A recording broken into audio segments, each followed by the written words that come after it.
예, 면적 변화가 있을 때, 그리고 이 등 엔트로피라는 걸 여러분들이 눈여겨 보셔야 됩니다. 무조건 면적 변화가 있다고 해서 지금 이제 앞으로 서술하는 내용들이 그대로 적용되는 게 아니고요.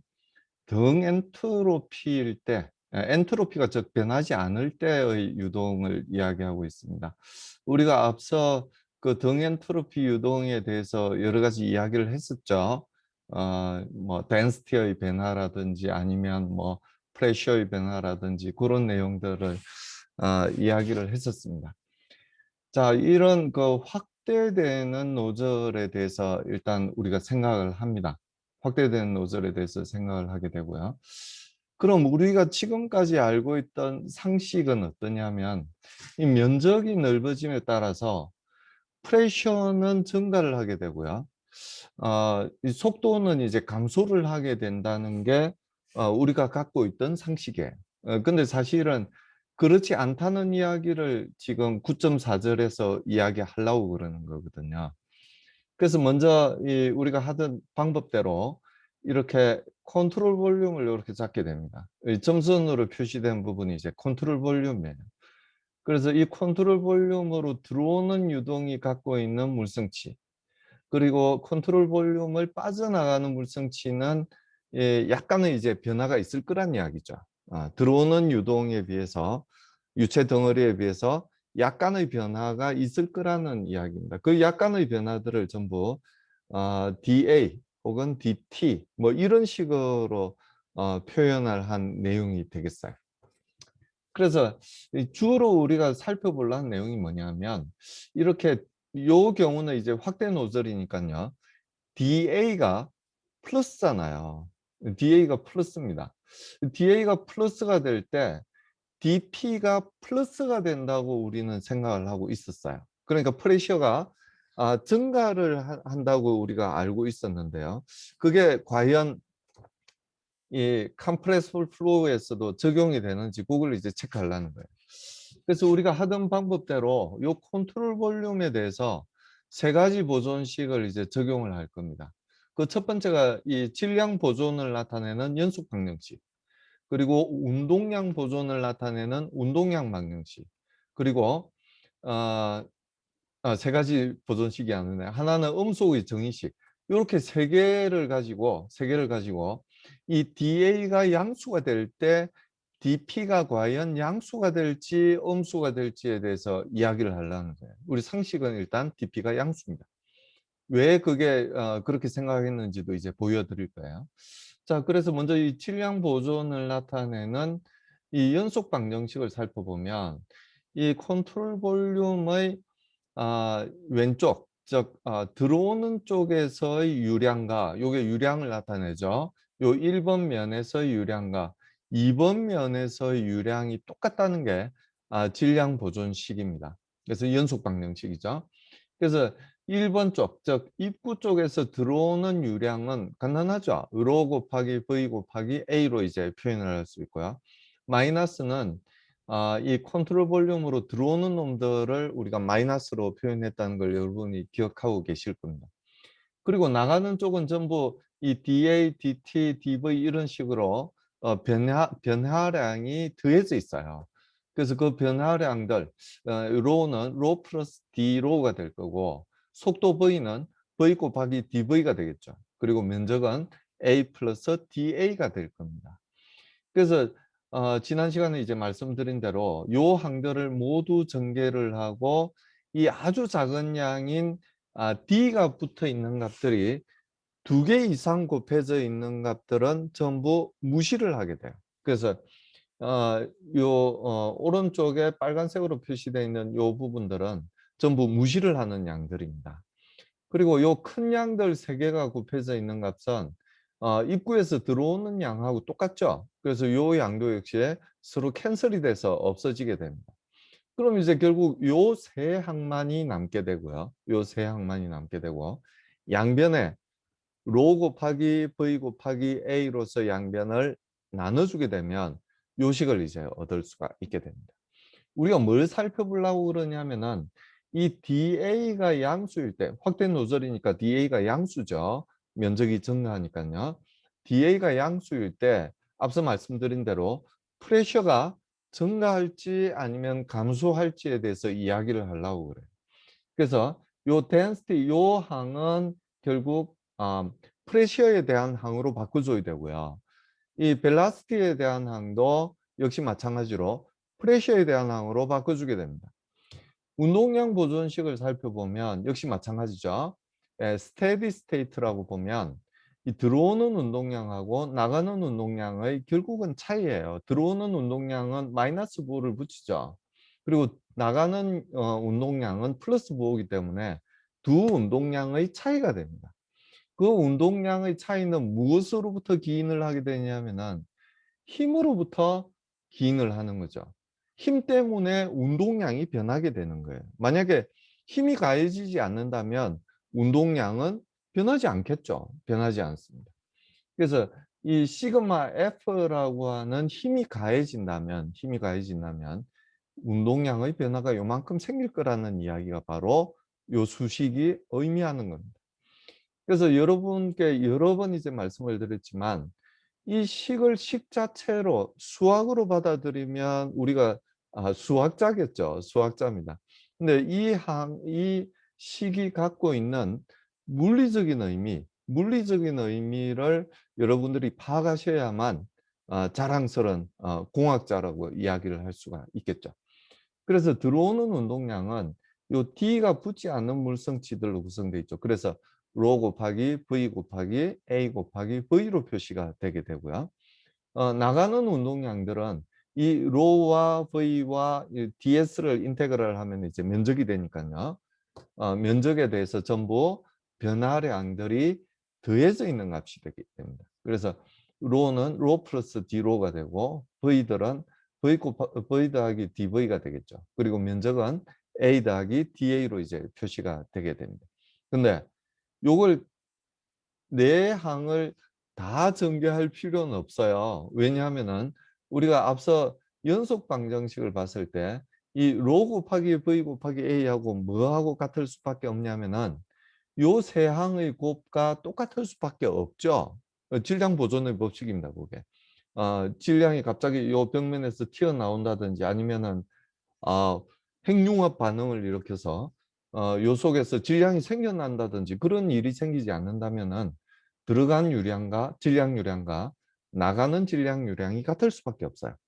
그래서 요 세 항의 곱이 뭐냐면 요 세 항의 곱입니다. 그래서 요 세 항의 곱은 들어온 질량 유량, 즉 로 곱하기 V 곱하기 A와 똑같기 때문에 요걸 다 전개하지 않고요. 그냥 로 곱하기 여기 돼 있죠. 이 작은 글씨로 로 곱하기 V 곱하기 A로 대치를 하게 됩니다. 그리고 요 V 곱하기 DV는 그대로 냅두고요. 여기서 이제 작용하는 힘은 프레셔밖에 없어요. 프레셔밖에 없습니다. 그래서 그 프레셔에 대한 걸 적어주면 여기 좌측 면에서 들어오는 입구 쪽 면에서는 프레셔가 그냥 P죠. 변화 없이 P입니다. 그리고 면적도 A예요.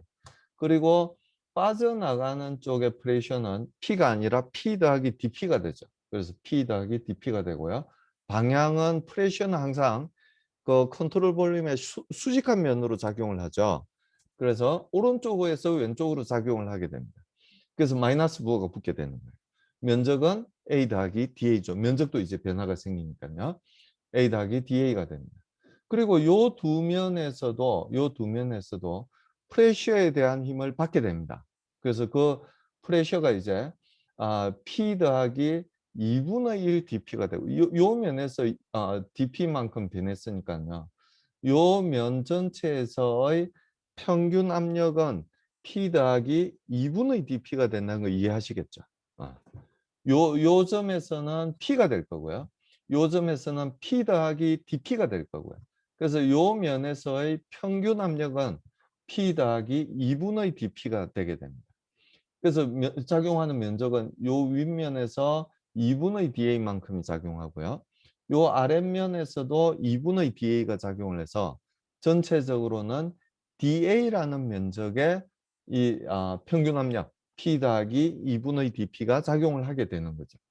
그래서 이 우변에 있는 값들의 합이 뭐냐면 말 그대로 net force가 됩니다. 알짜 힘이 되는 거죠. 그 힘을 받기 알짜 힘이 0이 아니라면 운동량의 변화가 생기게 되는 거죠. 그 운동량의 변화가 바로 이 좌변에 표시되어 있는 요 값이 바로 운동량의 변화라고 말씀을 드릴 수가 있습니다. 그래서 요 항들을 전부 전개를 하게 되면 쉽게 전개할 수 있겠죠. 더구나 요 세 항의 곱이 로 곱하기 v 곱하기 a라고 대치를 하게 되면 더 쉽게 전개를 할 수 있게 됩니다. 전개를 하게 되면 어떻게 되냐면 요렇게 간략하게 되게 아주 간단하게 이제 표시가 되게 되는 거죠. 요렇게 이제 표시가 되게 되고요. 그럼 이제 우리가 원하는 양변에 이제 로 곱하기 v 제곱으로 로 곱하기 v 제곱 곱하기 a로 양변을 나눠주게 되면 결국 2번식 요 식을 얻을 수가 있게 됩니다. 그래서 우리가 결국 뭘 알고자 했냐면은 이 da라는 값이 양수일 때 프레셔가 증가할지 감소할지에 대해서 알고 싶다고 그랬잖아요. 그리고 요 식을 보면 뭐냐면 프레셔가 증가할 때 이 속도가 증가할지 감소할지도 알 수가 있어요. 그래서 통상의 경우라면 즉 incompressible flow라면 우리가 알고 있는 상식대로 DA가 양수일 때 DA가 요렇게 양수일 때 확대되는 노즐일 때 이 DP는 양의 값을 갖게 되고 양의 값을 갖게 되고 DV는 어떻게 되냐면은 음의 값을 갖게 되죠. 요 식을 보면은. 그렇죠? 이해가 다 되는 식들이에요. 물리적으로 다 이해가 되는 식들입니다. 프레셔가 증가하면, 즉 프레셔가 증가한다는 이야기는 DP가 양수란 이야기죠. DP가 양수가 되게 되면 요 항 전체는 뭐 분모는 음수가 될 이유가 하나도 없으니까요. 요 항 전체는 음수가 되고요. 이 속력도 음수가 될 수가 없잖아요. 그러니까 얘가 음수가 될 수밖에 없다는 거죠. DV가 음수라는 의미를 알고 계시죠? 속도가 줄어든다는 이야기예요. 압력이 증가하게 되면 속도는 줄어들게 된다는 이야기예요. 요건 컴프레시블이든 인컴프레시블이든 상관없어요. 프레셔가 증가하면 속도는 감소한다. 프레셔가 감소하면 즉 DP가 음수가 되게 되면 DV는 양수가 되게 돼요. 요건 컴프레시블이든 인컴프레시블이든 압축성이든 비압축성이든 아무 상관없습니다. 자, 그래서 결국 우리가 뭘 알고 싶다고 그랬냐면은 DA가 양수일 때 프레셔가 양수냐 음수냐 그걸 알고 프레셔의 변화율 그러니까 DP가 양수인지 음수인지를 알고 싶다고 그랬으니까 V분의 DV 대신에 요 V분의 DV가 프레셔에 대해서 DP에 대해서는 요렇게 표현이 되기 때문에 요 값 대신에 요 값을 대입을 할 거예요. 그리고 또 로분의 D로 대신에도 마찬가지로 DP로 표현된 값을 대입을 할 겁니다. 그럼 결국 DA와 DP에 대한 관계식을 얻을 수가 있겠죠. 그래서 DA가 양수일 때 DP가 과연 양수인지 엄수인지를 알 수 있게 되는 거예요. 만약에 incompressible flow라면 요건 생각할 필요 없어요. 왜? D로가 얼마라고? 0이니까. D로가 0이잖아요. density가 변하지 않는 유동이 incompressible flow잖아요. 그러니까 incompressible flow는 이 상태에서 끝나요, 그냥. 요 값을 여기다 대입하면 이제 그대로 끝나게 됩니다. 그래서 DA가 양수일 때, 얘가 양수라면 DP도 양수라 해야 되죠. incompressible일 때, 그렇죠? incompressible일 때 이 값이 0이니까요. 요 값이 양수일 때 DP가 양수라는 걸 우리가 바로 알 수 있게 되는 거예요. 근데 compressible flow에서는 즉 압축성 유동에서는 요 값이 아주 중요한 역할을 하게 됩니다. 자, 이 음속을 우리가 어떻게 정의를 했냐면은 DP라는 프레셔가 가해질 때 density가 얼마나 변하는지를 가지고 음속이라고 디파인을 했었어요. 그러니까 일정한 프레셔 DP를 가했을 때 density가 조금밖에 안 변하면 즉 incompressible에 좀 더 가까우면 분모가 작으면 음속이 커진다고 이야기를 했었어요. 그래서 기체보다는 액체일 때 음속이 훨씬 빠르다는 이야기를 했다는 걸 기억하실 겁니다. 그래서 요렇게 이제 우리가 음속을 이제 정의를 했을 거예요. 즉 프레셔가 변할 때, 프레셔가 DP만큼 변할 때 density가 얼마나 변하는지를 가지고 음속을 정의를 했어요. 결국 이제 음속이라는 건 이 유체 덩어리 자체가 움직이는 속도가 아니라고 그랬고요.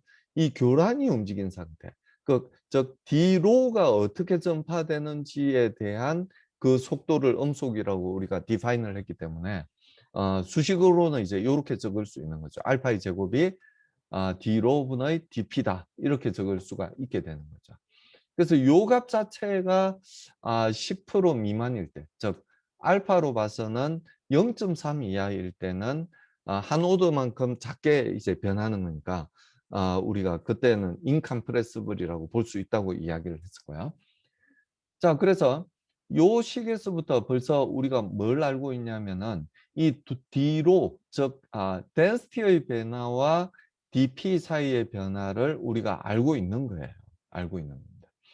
그래서 요 식의 양변에 어, 로를 나눠주고 D로를 곱해주게 되면, 즉 로분의 D로를 양변에 곱해주게 되면은 요 식을 얻을 수가 있어요. 뭐 전혀 어려운 식은 아니죠. 그냥 양변에 같은 값을 곱해주는 거예요. 즉 로분의 D로를 곱해주게 되면 좌변은, 그러니까 여기서는 우변이죠. 우변은 로분의 DP가 되고요.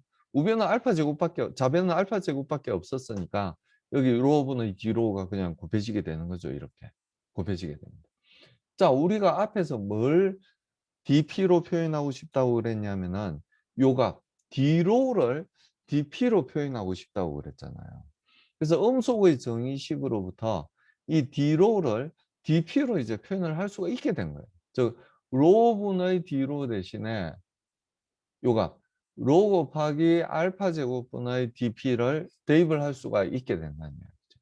그래서 요 식의 요 항에는 음속의 정의로부터 이렇게 DP로 표현된 식으로 대입을 하게 되고요.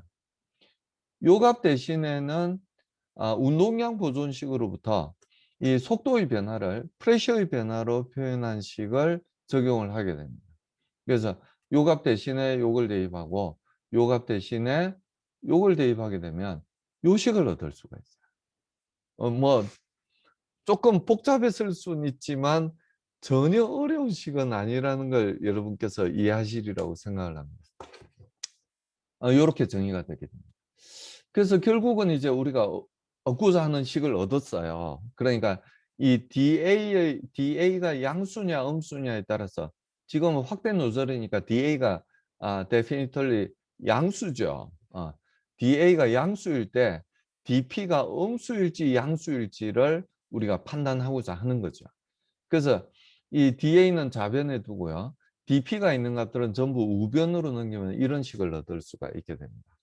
양변에 똑같이 로 곱하기 v제곱을 곱해주면 비로소 우리가 원하는 식, 요 식을 얻을 수가 있게 됩니다. 자, 마흔한 바가 작을 때는, 즉 인컴프레서블일 때는, 좀 더 정확히 이야기하면은 마흔한 바가 1보다 작을 때는, 즉 아음속 sub소닉일 때는 이 DP가 DA하고 같은 부호를 갖게 돼요. 이렇게 확대 노즐일 때는 하류로 갈수록 프레셔가 증가하게 된다는 이야기예요. 운동 에너지는 어떻게 돼요? 그 속도는 어떻게 돼요? 속도는 작아지게 되겠죠. 속도는 작아지게 됩니다. DV는 음의 값을 갖게 된다는 얘기죠. 근데 요 식을 보면은 상황이 조금 달라진다는 걸 알 수가 있죠. 상황이 조금 달라져요. 어떻게 달라져요? 마흔한 바가 만약에 1보다 큰 슈퍼소닉 초음속인 경우에는 이 괄호 전체의 부호가 어떻게 되냐 하면은 음의 값을 갖게 된다는 이야기예요. 즉 DA라는 값하고 DP라는 값하고 서로 다른 부호를 갖게 된다는 이야기입니다. 자, 초음속일 때는 어떻게 되느냐? DA가 양수라면, 확대되는 노즐이라면 프레셔가 어떻게 된다고? 감소하게 된다는 이야기예요. 프레셔가 감소하면은 속도는 어떻게 돼요? 커지게 되죠.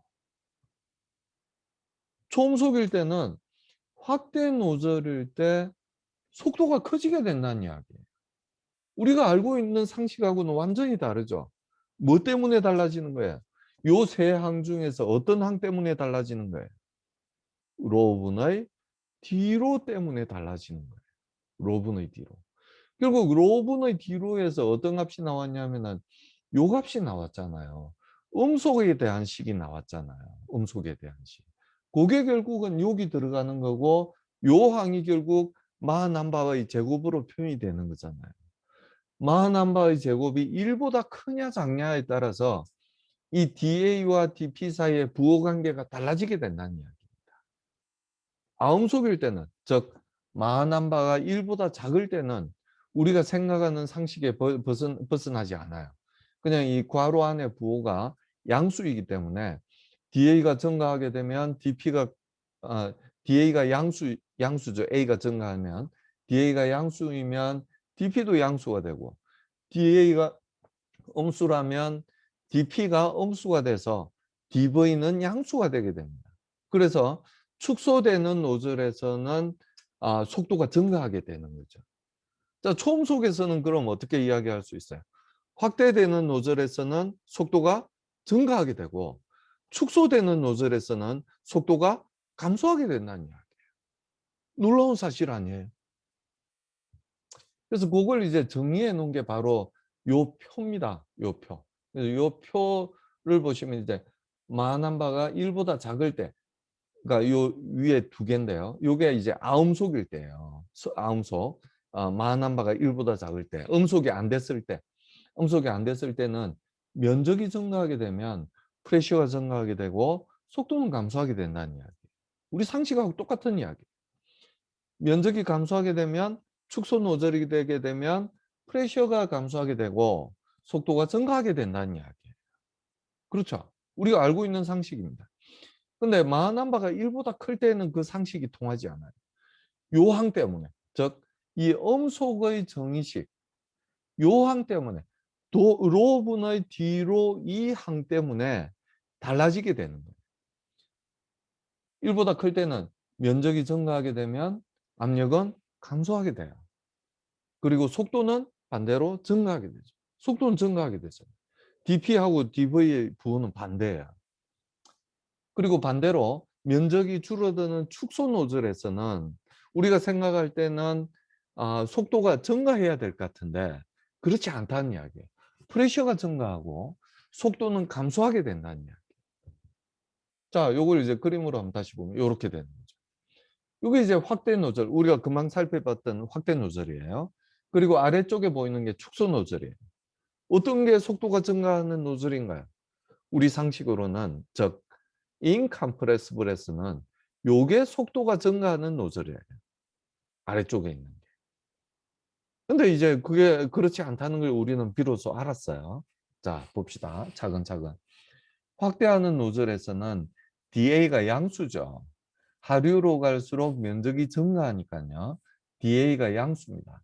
요 면일 때보다 DX만큼 여기 떨어져 있다면 면적이 더 증가하게 되죠. 즉 A 플러스 DA가 되게 되는데 면적이 더 커진 거니까 DA가 양수란 이야기죠. DA가 양수일 때는 금방 우리가 살펴본 대로 DP가 양수가 되게 되고 마남바 1보다 작으니까요. 수식으로 봐도 되고 우리가 그냥 상식적으로 이제 생각을 하셔도 돼요. DP가 양수가 되고 DV는 음수가 되게 됩니다. 자, 근데 마남바가 1보다 클 때는 그렇지 않다는 이야기예요. 요 괄호 안에 부호가 마이너스가 되게 되는 거고요. 덴시티의 변화를 고려를 하게 되면 DA가 양수일 때, 즉 확대 노즐일 때는 DP가 음수가 되게 된다는 이야기. DP가 음수가 되니까 당연히 베르누이 방정식을 생각해 봐도 프레셔 압력 에너지가 작아지게 되면 속도 에너지가 커지죠. 운동 에너지 커지죠. 그래서 속도가 커지게 된다는 이야기. 아마 여러분 중에서 요런 노즐 혹시 보신 적 있어요? 우주로 이제 날아가는 그 추진체 그 노즐을 잘 디스카브리오 뭐 그걸 아니면은 옛날 1960년대 달나라 우리 보낼 때 사용했던 그 아폴로 우주선 그런 추진체를 보면 꽁무니가 전부 이렇게 생겼어요. 초음속 비행기는 전부 이렇게 생겼습니다. 이렇게 생길 수밖에 없어요. 그건 뒤에 다시 말씀드리고요. 그리고 이렇게 축소되는 노즐에서는 당연히 우리가 아음속일 때 생각했을 때는 이렇게 되죠. 프레셔는 감소하고요. 속도는 증가하고 이렇게 됩니다. 근데 초음속일 때는 그렇지 않다. 초음속일 때는 이렇게 되면은 만함바가 1보다 클 때는 이렇게 축소하는 노즐에서는 속도가 줄어든다는 이야기. DV가 음수가 된다는 이야기. DP가 양수가 되고 DV가 음수가 된다는 이야기. 그래서 이런 노즐하고 이런 노즐을 우리가 생각을 해봅시다. 지금은 이제 한 방향으로 축소가 되거나 한 방향으로 확대가 되는 노즐만 생각을 했었는데요. 축소가 된 다음에 확대가 되는 노즐이 있고 확대가 된 다음에 축소가 되는 노즐이 있어요. 그러니까 시작과 끝은 똑같은데 그 결과는 완전히 달라진다는 이야기를 지금 하려는 거예요. 완전히 달라져요. 자, 살펴볼게요. 자, 면적이 처음에 유동은 전부 아음속입니다. 즉 마흔한 바가 1보다 작아요. 1보다 작은 그 유체 덩어리들이 1보다 마흔한 바가 작으니까 우리 상식이 지금까지 알고 있었던 상식이죠. 지금까지 알고 있던 상식에 따라서 축소가 되게 되면 속도가 계속 증가하게 됩니다. 자, 요 가장 좁은 부분에서 만약에 마흔한바 1이 됐다면 축소가 계속되고 있으면 마흔한바 1보다도 더 커질 수 있을까요, 속도가? 없어요. 마흔한바가 1이 넘는 순간 어떻게 해야 속도가 더 빨라져요? 이렇게 확대가 돼야만 속도가 더 빨라지게 됩니다. 근데 만약에 여기서 마흔한바 1에 도달하지 못했다면 여기서의 속도가 음속에 도달하지 못했다면 슈퍼소닉으로 발전할 수 있을까요? 아니죠. 발전할 수 없어요. 여기서 마흔한바 1에 도달하지 못했다면 여전히 아음속인 상태죠. 아음속일 때는 확대되면 어떻게 돼요, 속도가? 감소하죠. 프레셔가 증가하고 속도가 감소하게 되죠. 어떤 경우에 속도가 전달을 하게 되냐면은 슈퍼소닉으로 발전을 하게 되냐면은 이 가장 좁은 부분에서 마흔한바 1에 도달했을 때만 오로지 도달했을 때만 슈퍼소닉으로 발전할 수 있다는 이야기. 만약에 마흔한바 1에 도달하게 되면 속도가 음속에 도달하게 되면 음속 이상으로는 갈 수 없어요, 물론. 요 좁아지는 구간에서는. 음속에 도달하게 되면 그러니까 우리 기계공학 하는 사람들이 이 노즐을 잘 설계해야 되겠죠. 잘 설계해야 됩니다. 여기 마흔한바 1에 도달해야만 이게 확대가 될 때 마흔한바 2, 3 이렇게 증가해서 계속 속도가 빨라질 수 있는 거예요. 그렇지 않으면 초음속으로 갈 수가 없어요. 그러니까 이게 반드시 이제 습소닉이 왔다가 슈퍼소닉이 가는 게 아니에요. 우리가 잘 설계를 해서 이 목 부분, 가장 좁은 부분에서 마흔한바 1에 도달하게끔 설계를 해야 된다는 거예요. 요렇게 되는 경우는 말할 것도 없죠. 마흔한바 만약에 섭소닉이 들어왔다면, 즉 아음속, 마흔한바 1보다 작은 유동이 들어왔다면 여전히 확대되는 이 노즐에서는 어떻게 돼요? 확대되는 노즐에서는 속도가 줄어들겠죠. 그리고 축소되는 노즐에서는 속도가 증가하겠죠. 그래서 원래 속도대로 나갑니다. 원래 속도대로 나가요. 슈퍼소닉이 들어왔다면 여기 들어오는 노즐 입구에서의 유속이 음속 이상의 그런 유동이 들어왔다면 유체 덩어리들이 들어왔다면 확대되는 노즐에서는 어떻게 되겠어요? 속도가 커지겠죠. 속도가 점점 커지게 됩니다. 슈퍼소닉인 경우, 초음속인 경우에. 그러다가 축소되는 노즐에서는 어떻게 돼요? 다시 속도가 줄어들게 된다는 얘기죠. 우리가 생각하는 지금까지 생각했던 상식하고 슈퍼소닉에서하고는 완전히 다르다는 거 이해하시겠어요?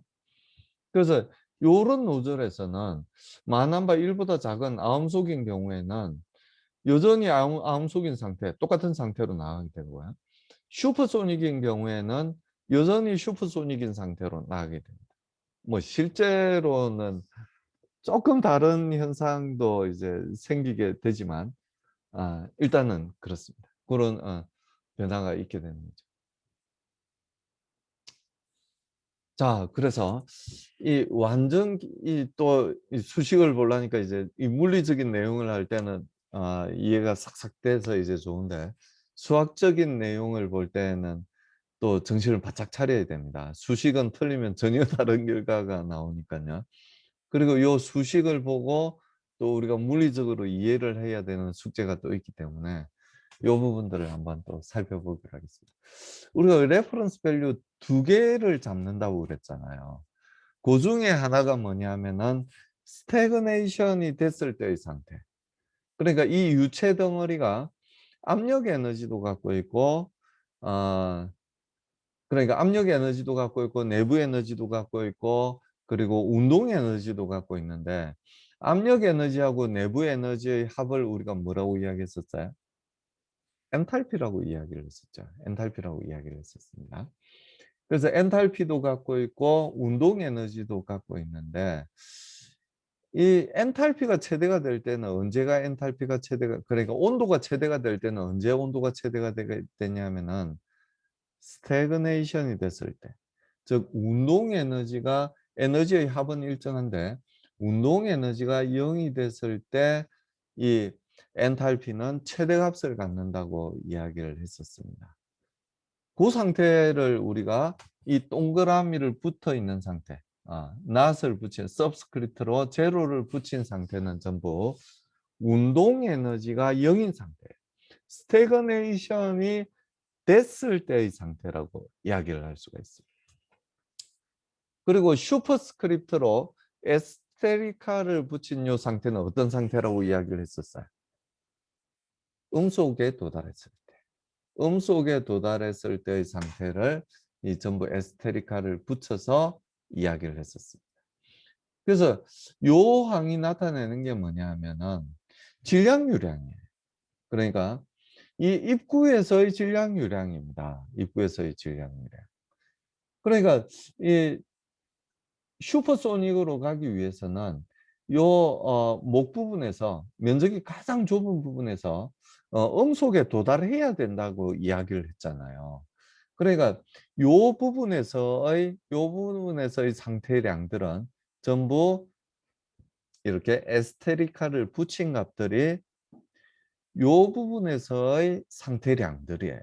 그러니까 요 부분에서의 density, 요 부분에서의 속도, 음속이겠죠, 물론. 근데 요때의 음속이랑 요때의 음속이랑 같을까요, 다를까요? 물론 다르겠죠. 온도가 달라지니까요. 온도가 달라지니까 음속도 이제 달라지게 될 겁니다.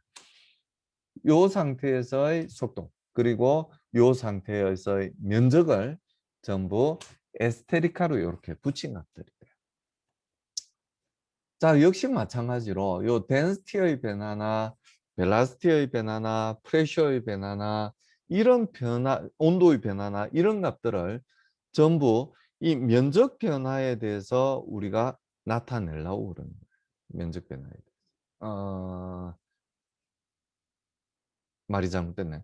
면적 변화에 대해서 나타내는 게 아니고 이 면적의 변화나 덴시티의 변화나 벨라시티의 변화나 템퍼리처의 변화를 마하난 바에 대해서 표현하려고 그러는 거죠. 요 그래프를 우리가 얻고 싶어 하는 거예요. 먼저 요 면적을 한번 봅시다. 요 면적. 당연히 마하난 바가 1일 때는 A 에스테리카 분의 A가 1이 된다는 거 알고 계시죠? 1이 돼요. 마하난 바가 작을 때는 어떻게 되냐면은 마하난 바가 작을 때는 속도가 증가하기 위해서는 속도가 이쪽으로 가면 X축이 속도를 나타내는 마남바잖아요. 마남바는 그냥 속도를 음속으로 나눈 게 만한바예요. 그러니까 이 가로축이 표현하는 건 속도의 무차원화된 값이다. 무차원화된 속도 값이라고 보시면 됩니다. 이 그래프의 좌측에서 우측으로 변화하기 위해서는, 즉 속도가 증가하기 위해서는 면적은 어떻게 돼야 된다고요? 감소해야 된다는 이야기예요. 이 부분, 만한 바가 1보다 큰 부분을 우리가 초음속이라고 이야기를 했잖아요. 요 영역에서는 속도가 증가하기 위해서는 면적이 어떻게 돼야 된다고? 면적이 점점 커져야 된다는 이야기예요. 면적이 커지면 요 영역에서, 즉 만한 바가 1보다 큰 영역에서는 속도가 점점 커지게, 면적이 점점 커지게 되면 위로 올라가는 거죠. 그러니까 요 세로축이 위로 올라가는 거죠. 위로 올라가게 되면 속도가 어떻게 된다고? 빨라지게 된다는 이야기예요. 면적이 커지게 되면 속도가 커지게 된다는 이야기예요. 요런 그래프의 형태를 우리가 얻고 싶은 거예요. A 에스테릭하분의 A가 마한 바에 대해서 어떻게 표현이 되는지 요런 값들을 우리가 알고 싶다는 이야기. 자, 그래서 먼저 우리가 알고 있는 게 뭐냐면 로분의 로제로라는 게 요렇게 된다는 걸 우리가 알고 있어요. 등 엔트로피 유동이라면 요렇게 된다는 걸 이미 우리가 앞에서 구했었죠. 기억이 안 나시면 슬라이드 앞부분을 보시면 요 식이 그대로 나옵니다. 마한바와 비열비, 요 K는 비열비예요. CP하고 CV 사이에 그 비를 나타내는 게 K입니다. 그 차이를 나타내는 건 뭐라고 그랬죠? 기체상수 R이었죠. CP와 CV 사이에 그 차이를 나타내는 게 기체상수 R입니다. 그래서 기체상수 R도 비열하고 똑같은 단위를 갖고 있을 수밖에 없어요. 우리가 유체역학의 아주 앞부분에서, 첫 부분에서 이야기했듯이 같은 식에서 모든 항들의 디멘전은 같아야 되는 거잖아요.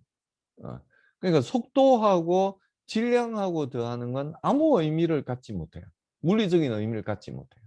속도하고 속도를 더했을 때 물리적인 의미를 갖고, 질량하고 질량을 더했을 때 물리적인 의미를 갖는 거지, 다른 디멘전끼리 더하는 건 의미를 갖지 않습니다. 그래서 CP와 CV 사이의 차이, 즉 비열 사이의 차이를 나타내는 게 기체상수 R의 값입니다. 그래서 CP는 프레셔가 일정할 때 어떤 물질을 1도씨 높이는 데 필요한 열량이 비열이니까, 스페시픽 히트니까요. 1도씨 높이는 데 필요한 열량이 바로 CP입니다. 그럼 프레셔가 일정한데 열을 가해주게 되면 팽창을 하겠죠. 그렇죠? 프레셔가 일정하다면은 밖에가 1기압이라면 그 1기압을 유지를 해야 되니까 팽창을 하겠죠. 팽창을 하게 되면 외부에 일을 해주는 거니까 온도를 높이는 데만 열이 사용되는 게 아니라 외부에 일을 하는데도 열이 사용이 되게 돼요. 근데 정적 비열은 어때요?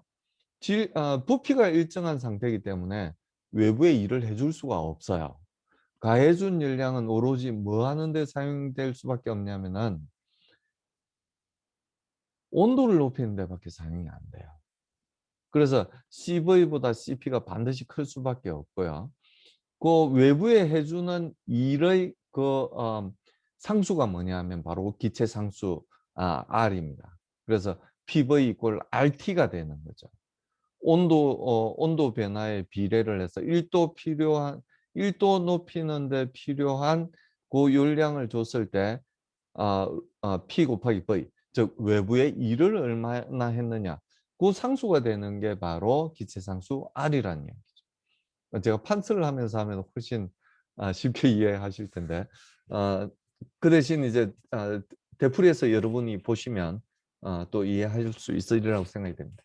그래서 앞서 우리 식에서 로분의 로제로, 그러니까 이 로제로는 이제 정체 상태에서의 덴시티라고 말씀을 드린 바가 있습니다.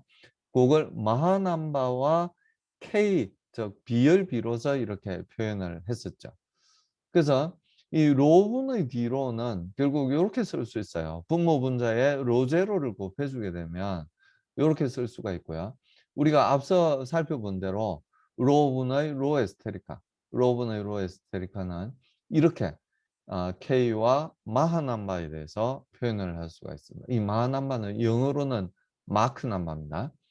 그리고 V분의 V 에스테리카는 어떻게 표현이 되냐면은 V 에스테리카는 음속이라는 거 알고 계시죠? 에스테리카 붙은 상태는 어떤 상태라고 그랬어요? 슈퍼스크립트로 에스테리카 위첨자로 에스테리카가 붙은 상태. 음속에 도달했을 때의 상태라고 말씀을 드렸잖아요.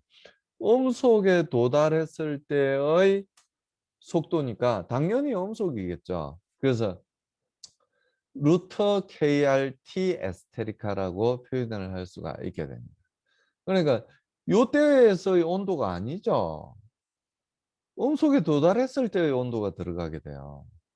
온도가 정해지게 되면 음속이 얼마인지를 우리가 알 수 있다는 거 알고 계시죠? 알파 이꼴 루트 KRT잖아요. 요것도 잘 기억이 안 나시면 앞서 슬라이드를 보시면 계속 우리는 복습을 해야 됩니다.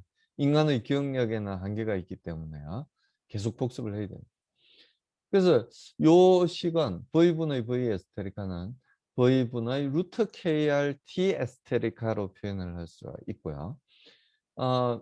요 V인 상태, 요때에서의 음속에 대해서 우리가 표현하기를 원하는 거니까요.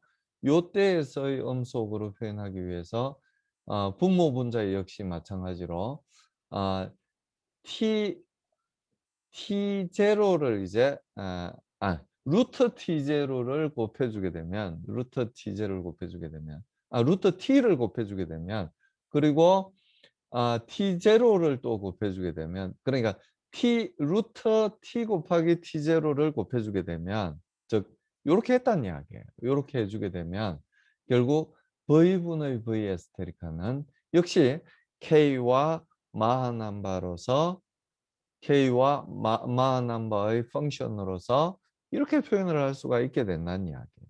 이렇게 표현을 할 수가 있게 됩니다. 그래서 요 두 값을 로분의 로 에스테리카 대신에 요 값을 대입을 하고요. V분의 V 에스테리카 대신에 요 값을 대입을 하게 되면 A 에스테리카 분의 A 좌변에 있는 값을 마하남바로 표현을 할 수가 있게 됩니다. 마하남바와 K로서 표현을 할 수가 있게 돼요.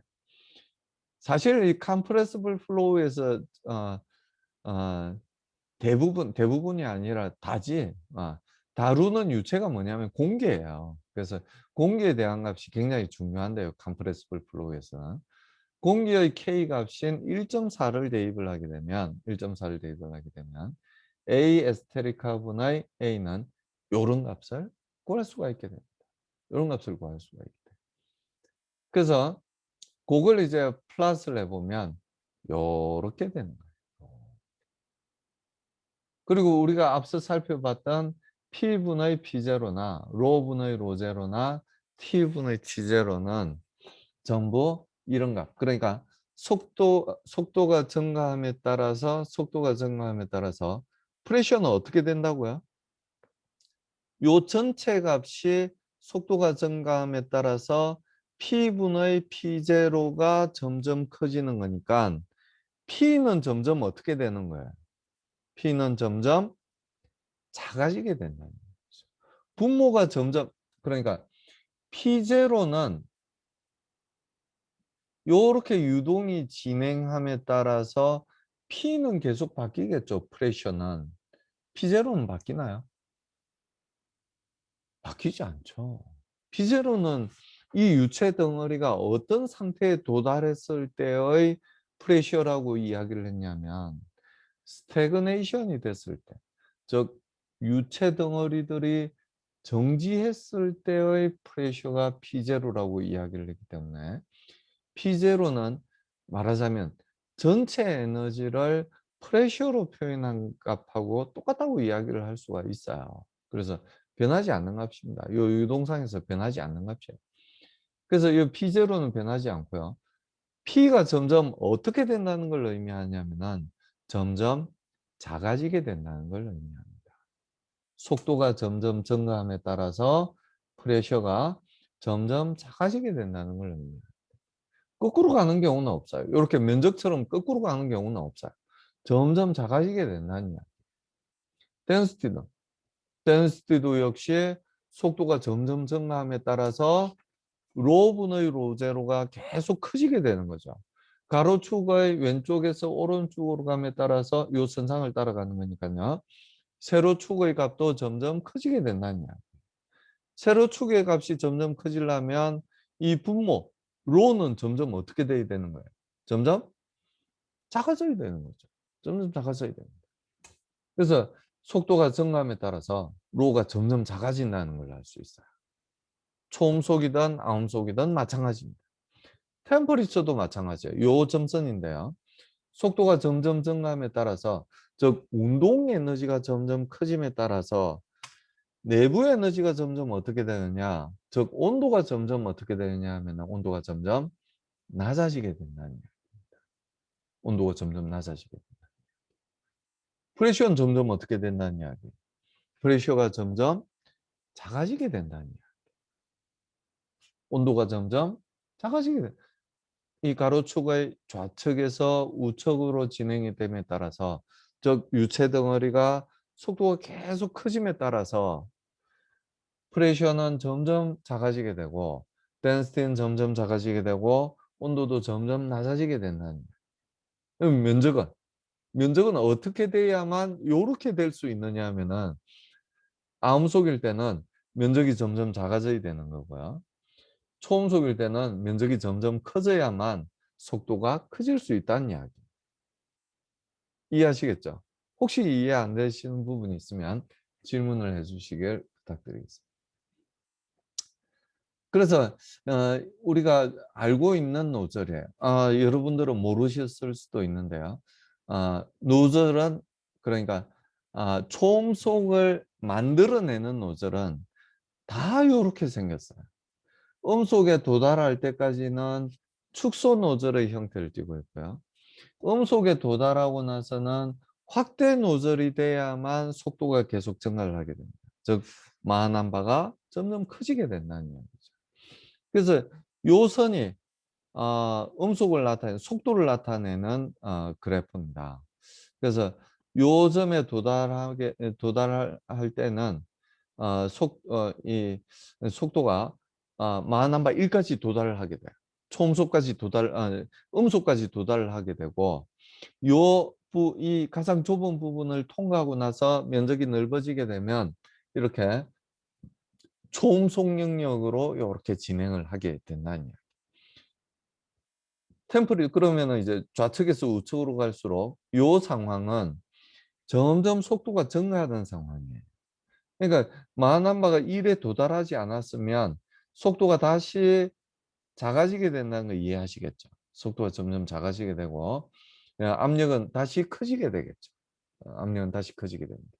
근데 이 목 부분에서 음속에 도달했다면 초킹이 됐다고 이야기를 하는데요. 초킹이 됐다면 이렇게 다시 속도가 점점 더 증가하게 되고요. 압력은 반대로 압력하고 속도는 반대로 갈 수밖에 없으니까요. 압력은 다시 계속 점점 작아지게 되는 거죠. 온도도 역시 마찬가지로 점점 작아질 수밖에 없게 됩니다. 그래서 이게 우리가 상식적으로 알고 있는 그 초음속 노즐이라고 말씀을 드릴 수가 있습니다.